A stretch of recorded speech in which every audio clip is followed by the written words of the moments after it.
Έλσα. Νίκο, Τι μέρα είναι σήμερα?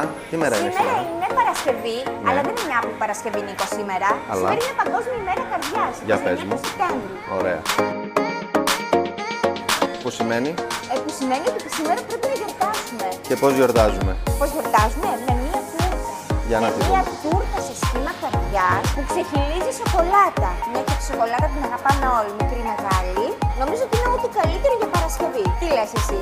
Συμφωνώ. Να δούμε εδώ το Red Velvet, το οποίο έχει το χρώμα της καρδιάς. Φρούτα του δάσους με cheese cream, όλα μέσα σε ένα φανταστικό ταρτάκι.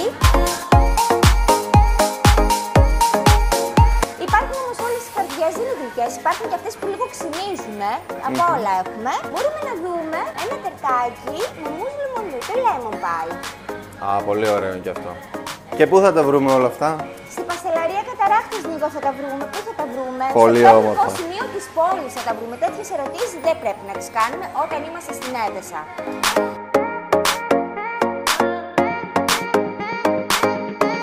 Αλλά για αυτούς που είναι λίγο έτσι πιο υπεράνω, μπορούμε να δούμε, και δεν θέλουν τις καρδούλες, θα δούμε και μια τούρτα κρέμα. Φουλ σοκολάτα, υπέροχη, μοναδική. Μπορούμε να δούμε όμως και κάτι άλλο, γιατί όλα τα κορίτσια δεν τρώνε ζάχαρη, προσέχουν τη διατροφή τους. Υπάρχουν γλυκά που πάνε και με μπικίνι. Μπορεί να είμαστε στην Έδεσα, αλλά ο καιρός καλά κρατεί και μπορούμε να πεταχτούμε και για μια βουτιά ακόμα. Μπορούμε να δούμε μια μουζ σοκολάτα, η οποία είναι τόσο βελούδινη, αφήνει μια υπέροχη αίσθηση στον ουρανίσκο. Άνοιξε το δούμε, το βαζάκι μαζί. Βεβαίως θα το ανοίξω και άμα θέλετε να το φάμε κιόλας. Μέσα έχει κομμάτια κέικ, όλο σοκολάτα γι' αυτό, αλλά το μυστικό είναι ότι δεν περιέχει ζάχαρη, είναι γεμάτο στέβια. Είναι υπέροχο.